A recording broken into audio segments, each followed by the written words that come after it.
எங்கள் மானம் பறி போய்விட்டது. எந்த கலெக்டர் இனி எங்களை மதிப்பார்? எந்த போலீஸ் அதிகாரியிடம் நாங்கள் முகங்காட்டி நிற்க முடியும்? இப்படி செய்து விட்டாரே இந்த மனிதர், அவரை எங்களிடம் மன்னிப்பு கேட்க சொல்லுங்கள் என்றார். காமராஜர் என்ன செய்வதென்று தெரியாமல், காமராஜருக்கு தெரியும் ஓமந்தூராரை யாரும் அசைக்க முடியாது என்று. ஏன் தெரியுமா? ஓமந்தூரார் பிரதம அமைச்சராக இங்கே இருக்கிற பொழுது அமெரிக்காவிலே இருந்து பொதுப்பணித்துறைக்காக இறக்குமதி செய்யப்பட்ட எந்திரங்களில் ஊழல் நடந்தது. அந்த ஊழலுக்கு காரணம் செயலாளர் எஸ்.வி. ராமமூர்த்தி என்று தெரிந்ததும் எஸ்.வி. ராமமூர்த்தியை தூக்கி எறிந்தார் பதவியிலே இருந்து. இந்த செய்தி நேருவுக்கு போனது. நேரு பிரதமர் நேரு தொலைபேசியில் தொடர்பு கொண்டு ஓமந்தூராரிடம் பேசுகிறார். நீங்கள் ஊழலுக்கு எதிராக நடவடிக்கை எடுத்திருப்பது சரி, ஆனால் ராமமூர்த்தி மிகச்சிறந்த நிர்வாகி, ஆற்றல் மிக்க நிர்வாகிகளை எல்லாம் அவ்வளவு எளிதாக நீங்கள் தூக்கி எறிந்து விட்டால் ஆட்சி எந்திரம் பழுதுபட்டுவிடும்.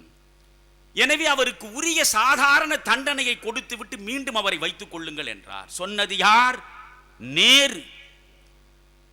ஓமந்தூரார் என்ன சொன்னார் தெரியுமா?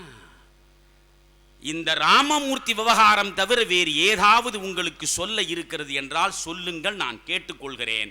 அல்லாமற் போனால் தொலைபேசியை வைத்து விடட்டுமா என்று சொல்லி வைத்து விட்டவர் ஓமந்தூரார். இந்த பேராண்மை இன்றைக்கு யாருக்காவது வருமா?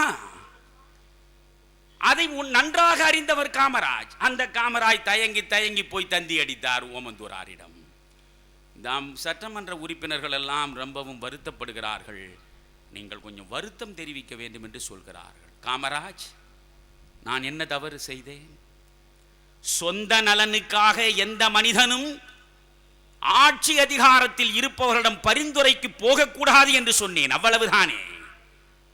இதற்கு நான் வருத்தம் தெரிவிப்பதை விட என்னுடைய முதலமைச்சர் பதவியை துச்சமென தூக்கி எறிந்து விட்டு வெளியே செல்கிறேன் என்று சொல்லி தூக்கி எறிந்து விட்டு வெளியே போனார். தன் சொத்து முழுவதையும் வள்ளலார் அமைப்புக்கு வடலூருக்கு எழுதி வைத்துவிட்டு காசற்றவனாக செத்தார் ஓமந்தூரார். தமிழில் காசு என்றால் குற்றம் என்று பொருள், காசற்றவன் என்றால் குற்றமற்றவன். குற்றமற்றவனாகத்தான் இந்த மண்ணில் இருந்து போனார். அந்த ஓமந்தூர் ராமசாமி ரெட்டியார் உட்கார்ந்த நாற்காலி அது. ஓமந்தூராருக்கு பிறகு யார் அந்த நாற்காலில் அமர்வது என்ற சூழல் வந்த பொழுது ஓமந்தூரார் காமராஜரை அழைத்து சொன்னார், நான் விட்டு விலகுகிற இந்த நாற்காலியில் இன்னொரு யோகியன் தான் உட்கார வேண்டும். உங்களுக்கு வேறொரு யோகியன் கிடைக்கவில்லை என்றால் மீண்டும் நானே தேர்தலில் நிற்பேன் என்று சொன்னார். காமராஜரால் ஒன்றும் திகைத்து போனார். சரி, நீங்களே ஒரு யோகியரை சொல்லுங்கள் என்றார். என்னை விட யோகியன் குமாரசாமி ராஜா. அந்த குமாரசாமி ராஜாவை நீங்கள் முதலமைச்சராக கொண்டு வந்தால் நான் போட்டியிட மாட்டேன் என்றார். ராஜபாளையத்திலே இருந்த குமாரசாமி ராஜா என்கிற காந்தியவாதி தான் அடுத்து 49 முதலமைச்சர் நாற்காலியில் வந்து அமர்ந்தார். 3 ஆண்டுகள் நண்பர்களே. அவர்தான் சென்னை செய்தி என்ற ஒன்றை வெளியிட்டார். அரசு துறையில் எந்த அதிகாரியாவது ஊழல் செய்தது அவருக்கு தெரிந்தால் அந்த சென்னை செய்தியில் இந்த அதிகாரியின் பெயர், அவருடைய பதவி, அவருடைய முகவரி, அவர் செய்த தவறுக்கான வழக்கு பதிவு அனைத்தையும் வெளியிட்டு அவமானப்படுத்தினார். ஊழல் செய்வதற்கே அதிகாரிகள் தயங்கினார்கள். ஒட்டுமொத்த தமிழகத்திலும் மதுவிலக்கை கொண்டு வந்து ஒரு வரலாற்று சாதனையை நிகழ்த்தியவர் குமாரசாமி ராஜா. அவர்தான் கொண்டு வந்தார். நீதித்துறையும் நிர்வாகத்துறையும் அதுவரை ஒன்றாக இருந்தது. எக்ஸிகியூட்டிவ், ஜுடிஷியரி என்கிற இரண்டும் ஒன்றாக இருந்தது. இந்த இரண்டையும் தனித்தனியாக பிரித்து ஒன்றின் செல்வாக்கு இன்னொன்றின் மீது வரக்கூடாது என்று நீதித்துறைக்கு சுயேட்சையான சுதந்திரத்தை வழங்குவதற்கு வித்திட்ட மனிதன் குமாரசாமி ராஜா. அந்த மனிதன் கடைசியில் நண்பர்களே தன்னுடைய சொத்து முழுவதையும் குமாரசாமி ராஜாவின் மொத்த மொத்த சொத்தையும் ராஜபாளையத்தில் இருக்கக்கூடிய பொதுமக்களுக்கு ஒட்டுமொத்தமாக எழுதி கொடுத்து விட்டார். இன்றைக்கு ராஜபாளையம் சென்று பாருங்கள், காந்தி கலைமன்றம் என்று எவ்வளவு பெரிய கட்டடம், எவ்வளவு பெரிய நூலகம், அனைத்தையும் எழுதி கொடுத்து விட்டார்.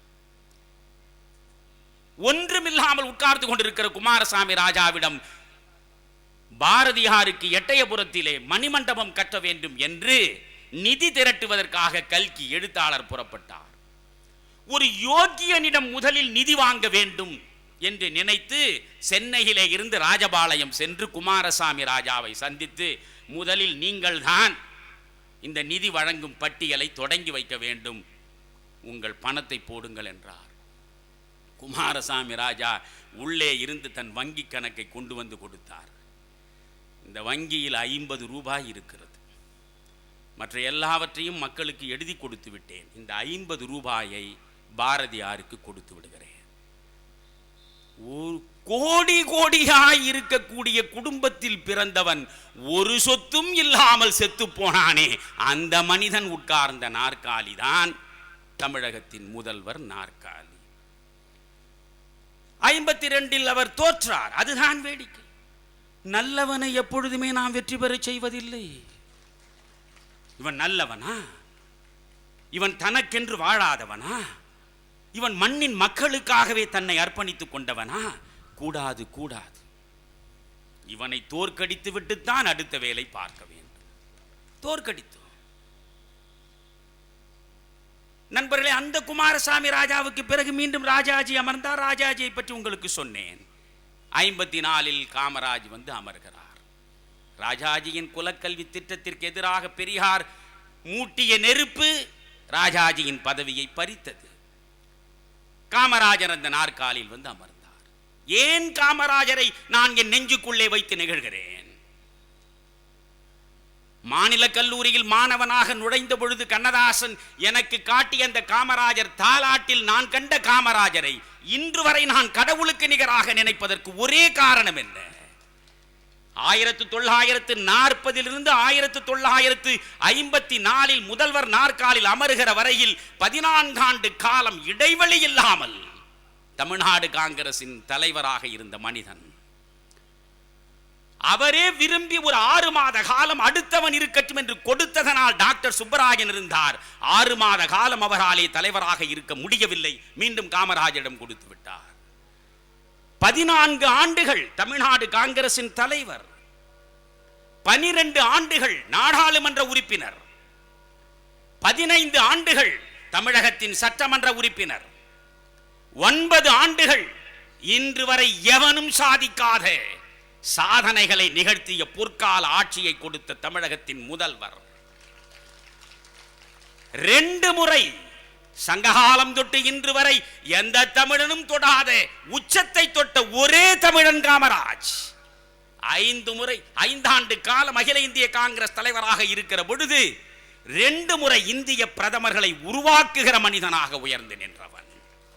நேருவுக்கு பிறகு யார் என்று உலகமே பார்த்த பொழுது 7 நாட்கள் நடந்து முடிவதற்குள் ஒரு குள்ள மனிதன் லால் பகதூர் சாஸ்திரியை கொண்டு வந்து நிறுத்தி உலகத்தையே வியக்க செய்த மனிதன் காமராஜ்.